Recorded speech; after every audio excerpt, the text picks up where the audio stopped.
The best part about having to drive to my wife's office party was that I got a chance to drive my Challenger at full throttle.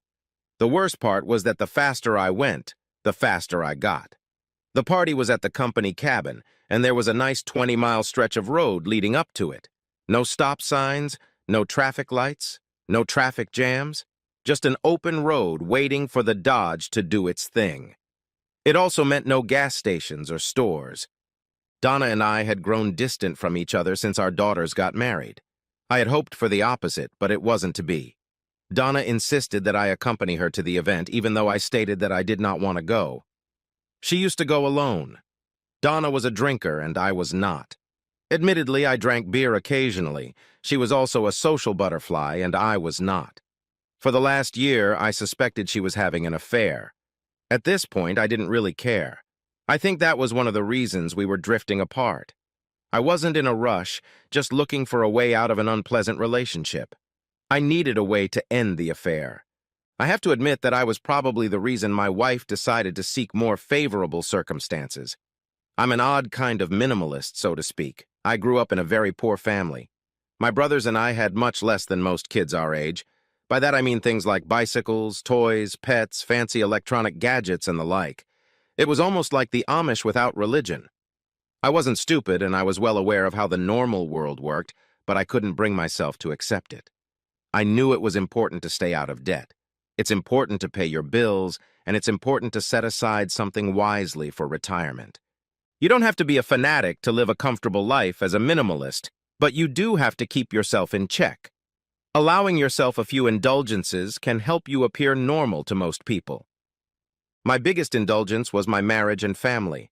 I had a very hard time finding a woman who I thought could tolerate my eccentricities and accept my uniqueness. Donna came from the same family as me and was used to living a frugal lifestyle. She didn't embrace it the way I did, but she could tolerate it. The longer we were married, the more she seemed to become normal. By that I mean she became less frugal and more conventional. I didn't like it, but I understood, especially after the girls were born. To avoid seeming weird, we bought a small practical house and started wearing better quality clothes. Donna did my hair from time to time and became quite adept at grooming and makeup. We bought 2 smartphones, last year's models. As the girls grew older, Donna started working. It was a minimum wage office job. Transportation was a necessity, so we bought her a small Honda Civic like mine. Her paycheck almost covered the cost of the car, lunches, and a new closet. It wasn't very profitable, but I was satisfied. My name is William Smith. It's the most common name a person could have. I work as a parts remover for a local company that makes industrial compressors.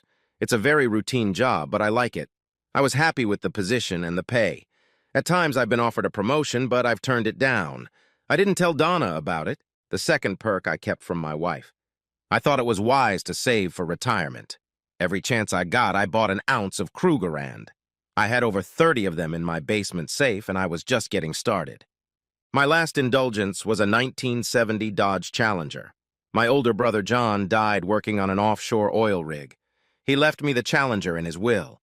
I was able to maintain it on my own, but the insurance premiums were killing me. Donna had a good job at Gilbert Industrial. She was promoted and promoted regularly. The first year she talked about her job quite a bit, but then it went downhill. Now she rarely mentions her job or the people she works with at all. I knew something was wrong, but I couldn't figure out what it was. I was hoping to get a better idea of what was going on tonight. The company meeting was something like a retreat. It was a weekend event. I felt out of place even though I had to go there.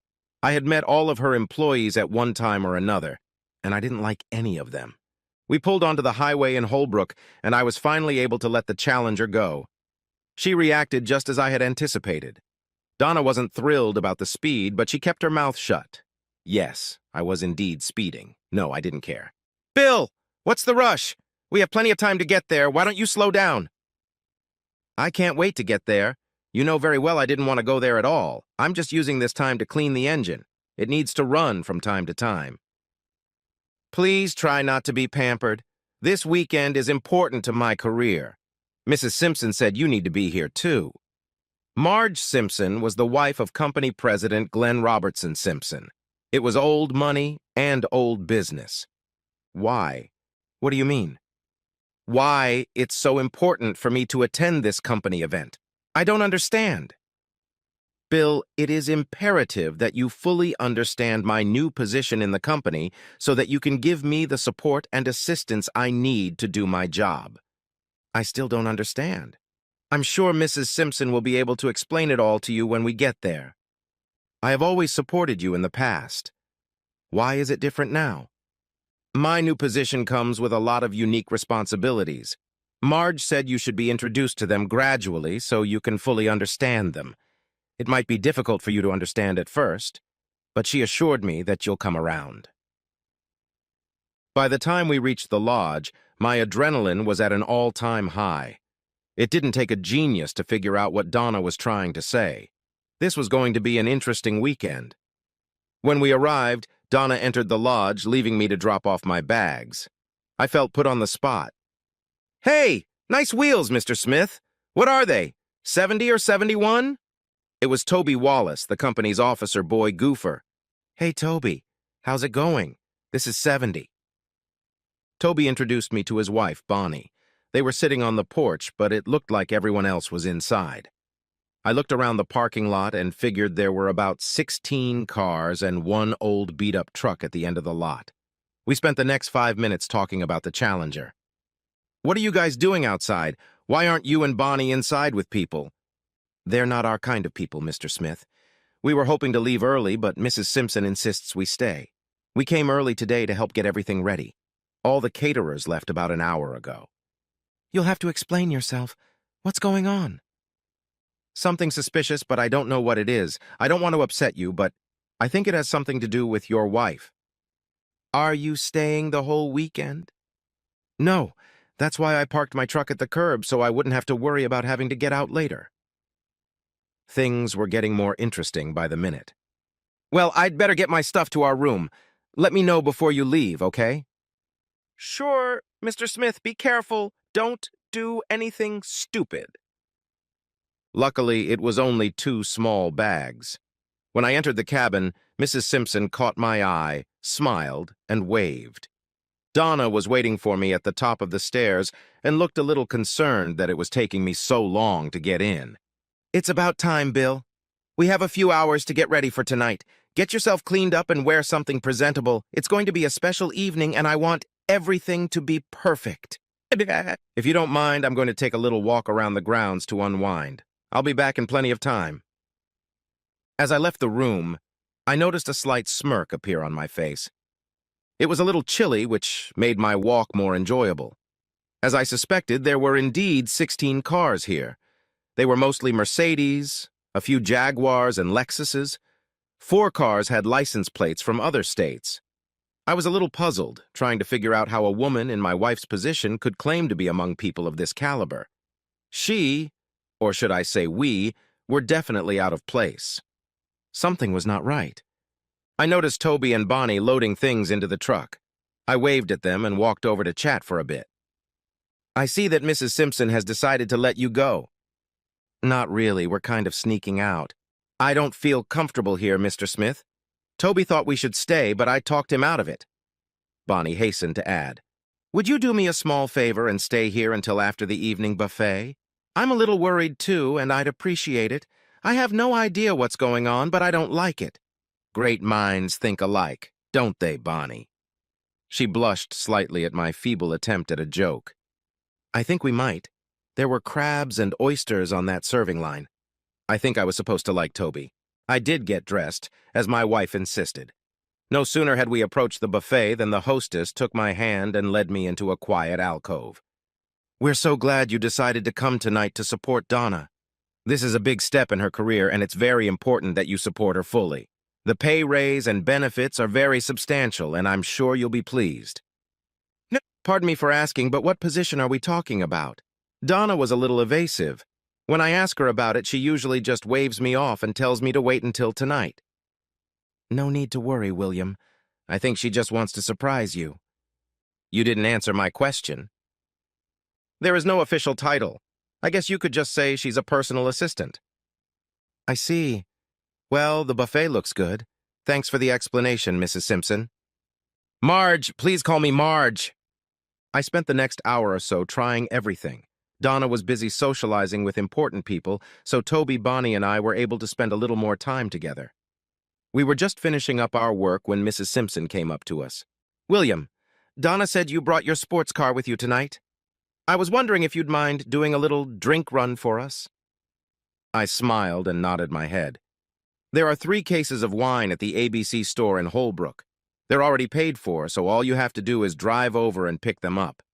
There shouldn't be any problems, but if there are, just give me a call. Don't forget to bring your cell phone with you." "I'll be glad to, Marge. I'll let Donna know and hit the road." As she walked away, I glanced at Toby. "Meet me outside in 5 minutes." Donna only smiled when I informed her that Mrs. Simpson had asked me to help. Her only comment was, "Don't forget your cell phone." Interestingly, they both empathized with the same thing. "Toby, I need a favor." He smiled as I handed him the keys to the Challenger. "Are you serious? Go down to Holbrook and pick up 3 cases of wine at the ABC store for Mrs. Simpson. I have a feeling there might be some problem that will cause a delay, if you know what I mean." Toby smiled and nodded. "Here's my cell phone. Just put it on the dashboard. If it rings, don't answer it. Whatever you do, don't turn it off. Any questions?" "How long are we supposed to be gone?" "At least 2 hours and fill up on gas before heading back to the lodge. Enjoy!" It was a little chilly outside, but at least I had the foresight to put on a comfortable jacket. Now all I had to do was wait and watch. From various spots on the back porch, you could see almost the entire inside of the cabin. A thermos of coffee would have been handy, but I hadn't planned that far ahead. I found a comfortable spot from where I could be seen and not noticed. Donna seemed to be the center of attention. I still didn't know why, but I could guess. She was smiling, laughing, and acting like a movie star. About 20 minutes later, Mrs. Simpson and Donna were perusing Donna's cell phone. I knew exactly what they were doing, checking my location. Thanks to Toby, I was almost into Holbrook. They both smiled as Mrs. Simpson raised her hand and spoke. Unfortunately, I couldn't make out exactly what was said, but everyone in the room seemed to quietly approve of what they heard. It was like soft applause. Glenn Robertson Simpson walked over and took Donna's hand. They started up the main staircase and stopped. He raised his and her hands up as in a victory salute, and they both laughed. I could hear cheers of approval echoing through the hall as they climbed the stairs. It was still about an hour and a half before the Challenger returned. I decided to take my time and enjoy my vacation. I always had my trusty buck penknife with me. It had been given to me by my daughters about 10 years ago. It was of good steel and held a sharp edge. I looked around my lot and decided I would start with the cars closest to the cabin. I took my time. There was nowhere to rush. I carefully placed each valve stem into my jacket pocket. I didn't want to lose any, and I didn't want to clog the Simpsons' driveway. 16 cars and 64 valve stems. I had almost an hour left. What to do? What to do? 4 of the cars were locked. The rest were unlocked, so I started again with the one closest to the lodge and pulled out the registration sheets. Some were on the visors, but most were in the glove compartments. I had no idea what I was going to do with them, but I figured they might come in handy in the future. There was still another 30-minute wait before Toby returned. I decided that the valve stems on the spare tires should be fine.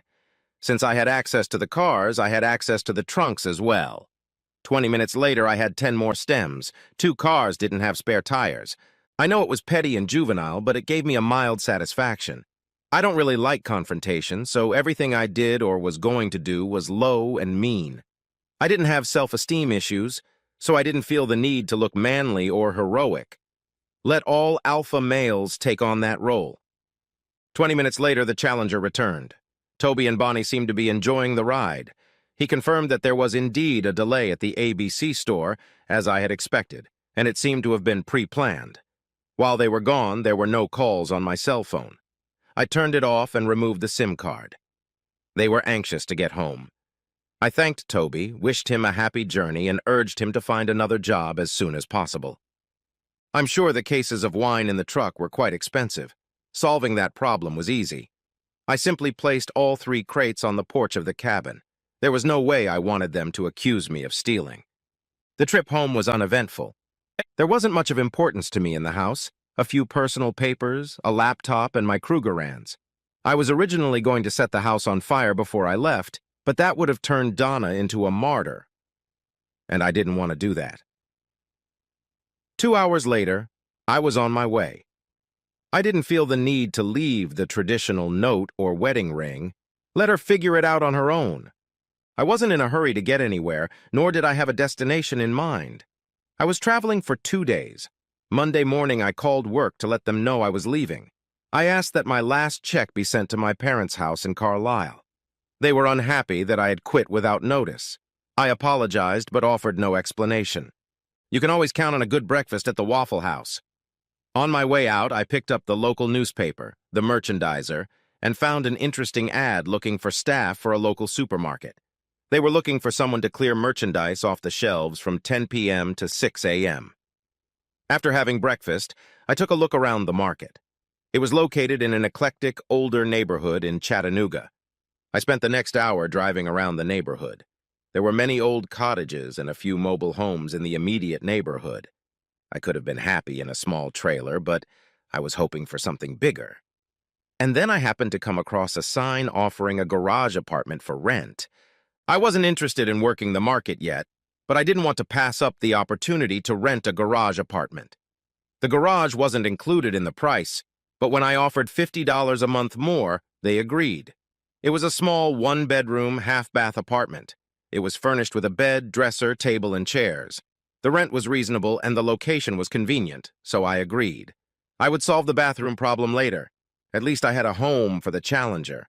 At the supermarket, the situation was a little different. They had a lot of applicants, but not so many that they were comfortable leaving them alone in the store at night. I explained my situation to the owner and didn't hold back. I offered to work under the table. No benefits and $1 less than they wanted to pay. They didn't even ask for my social security number. I was happy, and they were happy. It was a 10-minute walk from the apartment. I spent the rest of the day getting settled into my new home. The landlord gave me the access code to his internet, which was very nice. After a quick trip to the local Goodwill store, I had some kitchen supplies and a small microwave. I also bought some linens and cleaning supplies. That same evening, I canceled my life insurance policies. I decided not to mess with banking and credit cards. What could it hurt? Both of our daughters were now married. That made it a little easier for me to leave. No grandchildren yet, but I'm sure it won't be for a while yet. I called my daughter, Laura, and let her know I was okay. I asked her to be available to help her mother if needed. Laura knew I was gone, but Donna had given her no other information. She promised to let her sister, Linda, know. I deleted all calls from my wife and turned my phone off again. I needed to take a shower, maybe tomorrow. Not everything was perfect. I needed to find a safe place for my gold. I realized that what I had wasn't considered significant, but it was important to me. For some strange reason, I decided to buy a safe deposit box in Huntsville, Alabama. I hoped they wouldn't be able to link it to me in Chattanooga. Of course, I was sorely mistaken, but I felt like I had at least tried. The drive was almost 2 hours, but I didn't mind. The garage door at the apartment was secure enough, but I installed a new deadbolt and heavy-duty lock just to make sure. I had to protect my baby. Getting a new job didn't happen right away. I had a man working with me the first 3 nights, and then I was left alone. I didn't have to do anything in the grocery store or the meat department. I agonized the most in the frozen food department. After the first 2 weeks, I had everything under control. For a $20 down payment and $10 a month, I bought a subscription to Planet Fitness, which solved my shower problem. The big downside was that I had to give them my credit card number. I had to drive to Huntsville again to get a credit card from a new bank. I began to realize how difficult it is to go completely off the grid. Some changes would have to be made. I had no idea how hard Donna would look for me, or if she would even look for me. Well, the hell with it. I'll deal with the problem when it arises. In a short time, I had developed a routine. I would start work at 10 at night and finish at 6. It was a 20-minute run or 30-minute walk to Planet Fitness. Initially, I only went to Planet Fitness for the showers, but gradually I started using the other machines. By the end of the first month, I was working out at the gym for almost 2 hours a day. I felt better, and I also lost a little weight. I never thought of myself as overweight, but I was a little flabby. It felt good to be back to my usual lifestyle. I was comfortable in my new job and enjoyed it. It was repetitive, but different at the same time. It's hard to explain, but I'm sure you'll see what I mean. I did my job and was left alone. The gym wasn't a bad choice either. In no time at all, I determined which exercises I liked and which ones I should avoid. I discovered that working out with heavy weights was neither fun nor enjoyable for me. Since I ran to work out every day, treadmills held no interest for me. I started each day with a circuit workout at Planet Fitness. This took about 30 minutes. Then I would spend 20 minutes on the C2 rowing machine, 20 minutes on the stair stepper, and finish with 20 minutes on the upright exercise bike. I never bought a television, but I did buy a used desktop computer with a good-sized monitor. My daily entertainment consisted mostly of YouTube videos. I didn't cook much, but found that my eating habits had changed a bit. Although it wasn't part of my plan, I found myself leaning towards a keto-type diet. Combining this with an irregular work schedule, I realized I was also fasting a bit. After 3 months, I felt better and lost the weight. It was time to call my daughters again. This time I called Linda. "Hi, Linda, it's your daddy." "Well, it's about time. We've all been worried about you. Are you okay?" "Yes, I'm fine. Don't worry about me. I've always been able to take care of myself. I'm just calling to make sure your mom is okay." "Mom's doing great. She seems to have gotten a raise at work and she loves her job. However, she is very angry with you. She said you dumped her at the promotion celebration and then left the house like a hurt boy. Those were the exact words she used. She said you were jealous of her success." "Well, I'm sorry, but I can't add anything to that. Until she's ready to tell you the truth, that's all I have." "She said things are a little tight without your income. But with her raise, she'll do fine." "Well, I'm happy for her. Did she tell you anything about her new job?" "Only that she's making more money and can travel a lot." I didn't answer anything. After a short pause, Linda spoke again. "Are you coming home for Christmas?" "I don't think so. I'll try to send something for you and Laura." "We don't need or want anything, Dad. We'd rather have you here." "Sorry about that. I have to go now. Give Laura my regards. Bye." I was feeling a little depressed.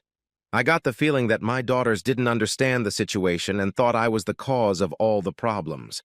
I was uncomfortable with that, but I didn't feel I owed them an explanation. It was obvious that there was no remorse on my wife's part. I felt a little bitter.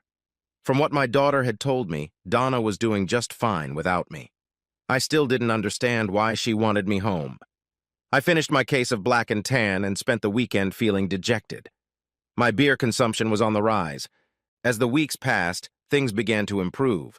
Things were going well at my job, and I got a raise I didn't expect. They gave me leeway on my responsibilities, and in a very short time I optimized and improved the restocking system. I provided a weekly report that was used to determine stock levels and order intervals. The store's general computer system was already doing this, but they seemed grateful for manual data entry. My accommodations were ideal for my situation and well within my budget. My weight was down and I was building muscle. In the right light, you could make out 6 pudgy toes. I had stopped shaving and now had a full head of hair, long enough to do a small ponytail. My whole image seemed to have changed, and I looked a little menacing. Working out at the gym became easier and a little longer. An unexpected side effect was that I made a few friends at the gym.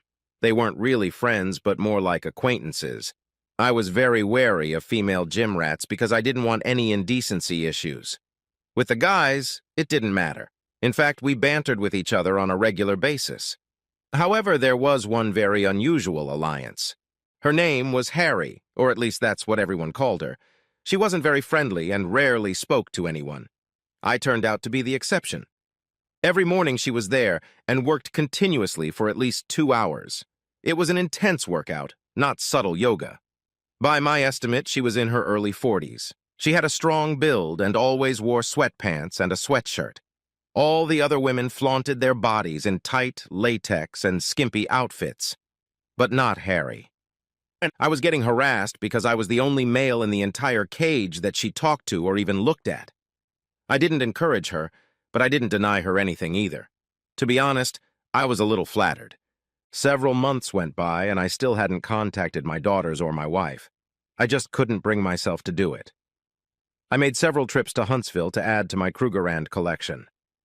Then the situation began to change. William, can I talk to you? This was not the usual conversation starter with Harry. She called me William, while all the guys used Bill. Come to think of it, she never called me by my first name at all. Sure, no problem.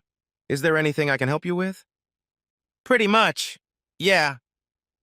We both sat down on the bench and made ourselves comfortable. I have a corporate event on Friday night and I need an escort.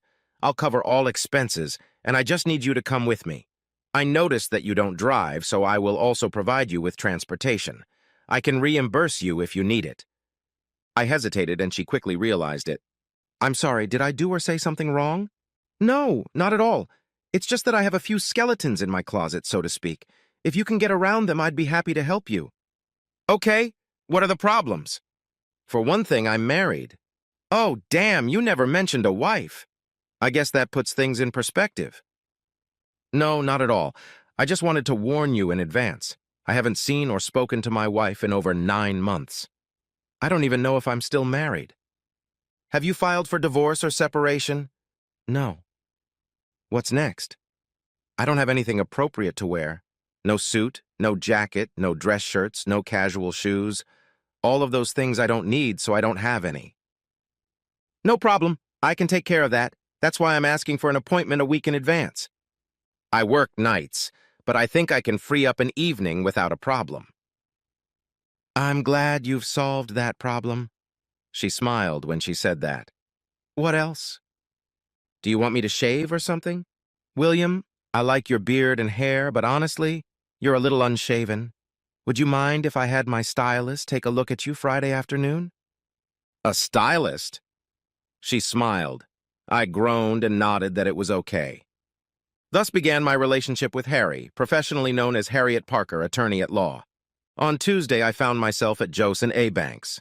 Not exactly an upscale establishment, but a notch above any I had ever been to. Harry had arranged my visit in advance. I ended up buying 2 pairs of pants and 2 sports jackets. A few shirts and a few ties were added to them. I worked a little harder, adding 2 turtleneck shirts to the pile. I've always liked them and thought they would look good with the sport jackets. Harry had paid for everything in advance. On the way home, I bought a new pair of decent shoes and underwear. I needed the new underwear because of my recent weight loss. The shoes were moccasin style, but still stylish.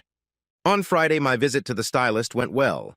The guy who took care of me was easy to get along with and did a great job. He left me with a neatly trimmed beard and turned my ponytail into a sort of short modified mullet. I don't know what it's called, but it was long in the back. He assured me it would be much easier to groom that way. I liked it. He didn't talk much about Harry, but said I was lucky.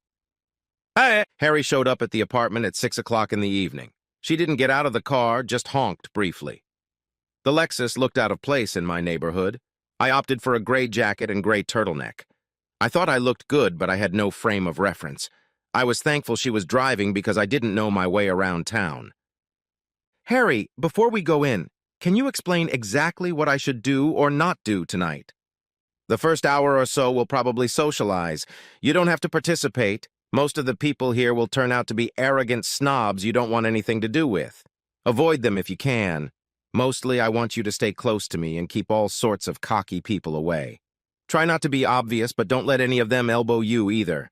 Make sure I always have a drink in my hand, ginger ale or mineral water. Be friendly and malleable, and no matter what you do, don't lose your temper. In essence, you are arm candy. Make them think we're a couple. I never thought of myself as that type of guy. I don't have much experience with that kind of thing. Can you handle it? You bet I am. Oh, is there any food? In about an hour, we'll each get a plate of $500 rubber chicken and listen to some speeches. When it's over, there'll be more handshakes. Oh, you look good, by the way. At that moment, I realized I hadn't complimented her on her dress or her hair. I was really out of my depth. The first part of the evening went exactly as she explained. I found that my role was a little easier than I had anticipated. The room was full of unmarried men. all wearing expensive suits and carrying large watches. Harry did look good, and most of them knew she was single. Some of them took the time to come up and chat with her. They were tasting the water, so to speak. I forced myself to look at them all with squinted eyes like Charles Bronson. Surprisingly, it worked. Every time I stepped away from her to refresh her drink, another vulture swooped in. Several of them brought her drinks, which she calmly handed to me to dispose of. Harry glanced at me a couple times and sort of smiled. Finally, we sat down at the table. 300 chicken dinners appeared out of nowhere. It was a miserable plate of food. I can't be called a picky eater, but this was something else. I kept thinking about the $500. Harry leaned toward me. "William, you want to blow this place up?" She tried to use Bogart's accent, but she failed miserably. I didn't bother answering her. I just stood up, took her hand, and we left quietly. I don't think anyone even noticed. When we pulled into the parking lot, she took off her shoes and tossed me the keys to the Lexus. "Find us some real food, William." 20 minutes later, we were at Hillbilly Willie's. We each had a full rack and long necks. Tabasco was no stranger to her. We both ignored the side dish of fries. The bibs, on the other hand, were gladly accepted. As we ate, I noticed one unusual thing. Her evening gown had long sleeves. Most women's dresses had short sleeves or no sleeves at all. She was also barefoot, and it didn't seem to embarrass her in the least. Things quickly returned to normal. My evening with Harry was enjoyable, though it didn't end in intimacy. We continued our normal relationship at the gym. 3 weeks later, Harry had another event that required an escort. I, of course, agreed. I felt obliged to explain the situation to my boss, and he found it quite amusing. Under the circumstances, he told me that there was no need to ask for permission to take time off work. Just leave him a note. He told me that I was responsible for my own time and should manage it accordingly.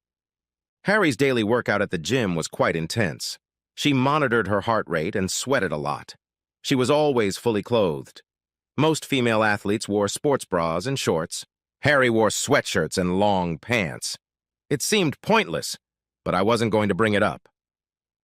Our second night was similar to the first, except there was no food and there was more booze. And more booze meant more lizards snooping around. Every other guy who approached her brought fresh booze. I was busy most of the evening picking up and throwing away unwanted glasses. One of the more obnoxious guys eventually got to me. I took him aside and calmly told him that if he ever harassed my fiancée again, I would clean his clock. He disappeared for the rest of the evening, like so many other scumbags.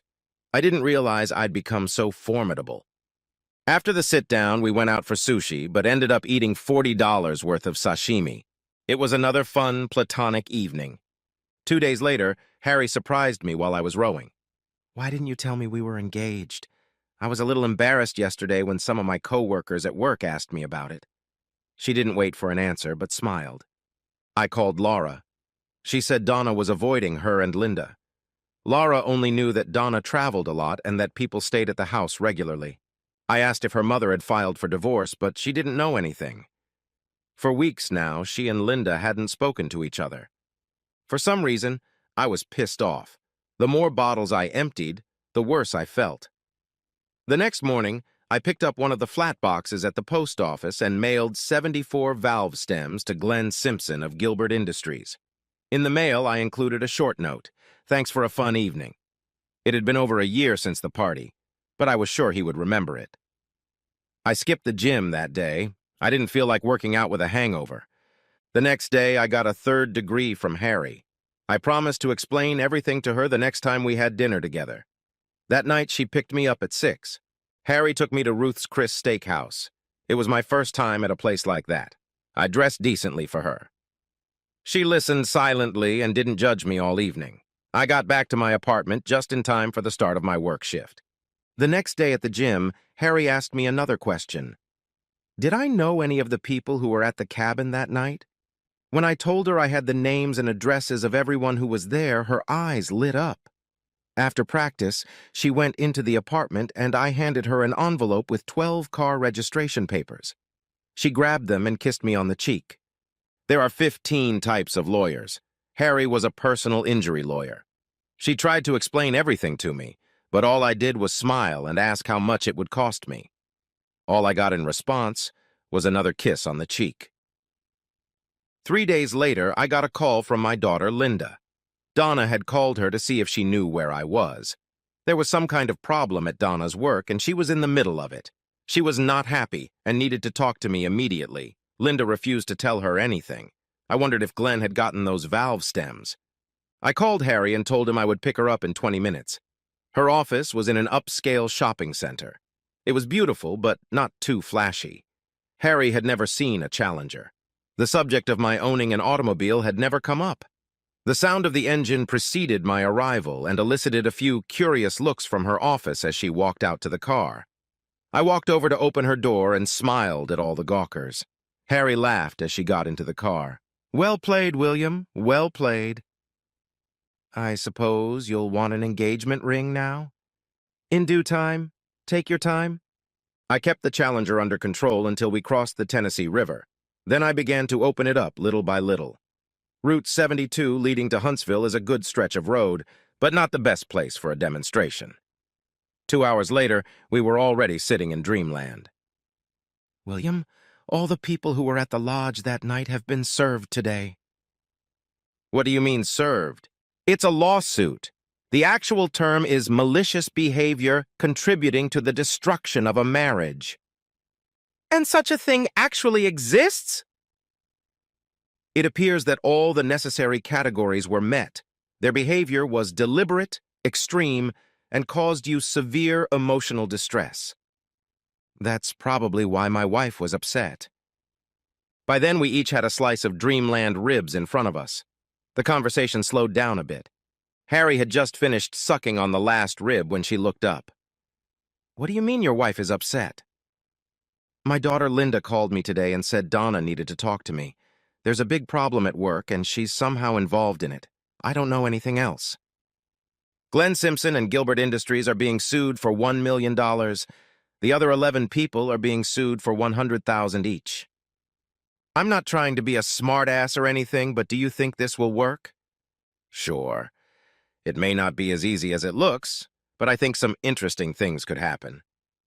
I wanted another long neck, but I couldn't risk it because of the long drive home. Harry, on the other hand, could take the risk and watched her drink her beer with schadenfreude. When we left the restaurant, I was feeling a little horny, so I nonchalantly asked Harry if she wanted to get a room and come back in the morning. "I'd like to, but I can't. We can leave early if you want." "That's not the point. Let's just leave now. I'll explain everything to you on the way home." All was quiet in the car for the first 20 minutes, and then it started to open up. It turns out that 8 years ago, Harry weighed almost 300 pounds. She decided to go on a diet and exercise rather than have bypass surgery. She lost 140 pounds. Unfortunately, she was left with 20 pounds of loose skin. It took 5 surgeries to remove the excess flesh, and she is now left with scars all over her body. Harry is a brave and open-minded woman, but she admitted that she was very self-conscious about her scars. She avoided dating and any contact with male friends. For some reason, she felt comfortable with me, but she didn't know why. I dropped her off at her house, walked her to the door, and kissed her on the cheek. She thanked me for the treat, and as I left, tears came to her eyes. We continued to see each other platonically. It seemed to suit us both. Nickajack Market seemed to be popular with the locals. They had 2 more stores in less than 2 years and were looking for new ones. The owners were serious when they offered me a full-time inventory manager position for all 3 locations. However, they insisted that I become a full-time employee, which meant I had to become fully legal. At that point, it didn't matter anymore, so I agreed. Harry was happy, and I was happy. A few more weeks passed. I didn't hear from my daughters for quite some time, and then I got a short text message on my phone. "Mom got fired." That made things a little more complicated. I now had a full-time job with a decent paycheck, and Donna was no longer working. At this point, I was afraid I would end up on the losing end of the divorce. Then things got even worse. "William, I have some good news for a change." Harry was serious, and I was all ears. 3 of the 11 people we sued have settled." "What does that mean?" Since we only sued for $100,000, the insurance companies advised them to just pay it out and avoid public litigation. It was covered by their insurance, so it wasn't a big personal loss to them. You mean we can get some money out of it? William, I've already received 3 checks. There may be more to come. Do you think it might have something to do with Donna's firing? I'm pretty sure it does. Could it mess up my divorce? Have you filed the papers yet? No, not yet. I was going to ask you to help me with that. A wide smile appeared on Harry's face.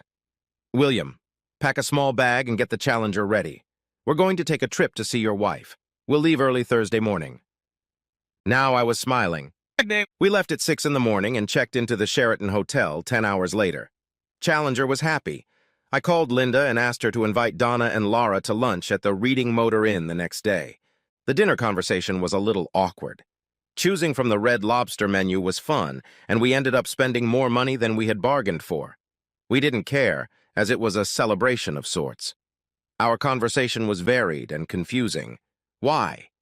We both tried to avoid the elephant in the room. We were spending our first night together. We'd been friends without benefits for over a year. The last thing I wanted to do was make her feel uncomfortable. I won't go into the details of the evening, but I will say that it wasn't as traumatic as we thought it would be. We both laughed a little, but managed the expected results. She seemed relieved that I didn't recoil, and I was happy that it wasn't as bad as she had anticipated. We were a couple of happy fools. In the morning, we had a late breakfast. Donna and the girls were waiting for us at the table when we arrived. I wore one of my new sports jackets with a dark turtleneck. I looked good. Harry was wearing one of her light business suits, sort of casual professional. My wife and daughters looked at me in amazement. Donna, Linda, Laura, this is Harriet Parker, my confidant and attorney. Harriet, my wife Donna and daughters Linda and Laura. It came out awkward, but it was the best I could do. No sooner had we moved on to meaningless chit-chat than the waiter appeared to take the drink order. I'm not hungry. If you don't mind, I'll just have a coffee. Donna was the first to break the silence. I quickly glanced around the table and came to the same conclusion. Why don't you just bring us 5 cups of coffee and leave the kettle on the table? The waiter nodded and everyone seemed relieved at the decision. It's good to see you again, Bill. Would you like to tell us about what you've been up to the last few years? Donna smirked slightly as she said it. Just working and giving you the freedom to find yourself or what you've been doing. Harry kicked me lightly under the table. I needed you and you left me. Maybe you needed someone, but not me. Mom! Dad! That's enough! I'm sure you didn't set up this meeting to sit around and snap at each other. Dad! What are we here for? Linda was being very assertive. I realized that this was going to be a very short meeting. I was at a loss. I looked back at Harry for any hint on how to proceed. She ignored me but took the conversation into her own hands. Harry rummaged through her purse and pulled out an envelope. She held it out across the table to Donna. Mrs. Smith, this is a petition for divorce. I think you will find it very fair. I suggest you take it to your attorney to have him review it. Laura and Linda looked at each other in surprise. It was obvious they hadn't expected this. Donna, however, smiled broadly. She didn't take the envelope from Harry, but reached under the table and pulled one out of her purse. You stupid asshole. I divorced your weak ass 8 months ago for desertion. You never got a copy because I didn't know where to send it. It's final. Everything you have here is worthless. You don't have anything I need. Her smile turned into a wide grin. The waiter returned with our coffee and a full urn on the table just as Donna was getting up. She smiled at Harry and I and threw the girls a strange look before walking away. She left both envelopes on the table. Dad, can we stay for lunch? I hear they have really good quiche here, said Laura. Harry and I laughed a little and asked the waiter to bring the menu. Harry, Laura, and Linda had a great lunch and talked. I felt like I was eating alone. I never understood women too well. The girls exchanged phone numbers and promised to keep in touch. Back in my room, I started packing. William, I thought we were staying another night. We will, but not here. Hurry up and pack. An hour and 30 minutes after that, we were in Elkton, Maryland. 30 minutes later, Harriet Parker became Harry Smith. We spent the night in Luray, Virginia. I wanted to drive farther, but we didn't have time. We bought a house with a 3-car garage. That's another story. The girls said Donna had a fit when she found out I got $2 million from Gilbert Industries. Donna moved to Iowa. I don't know why.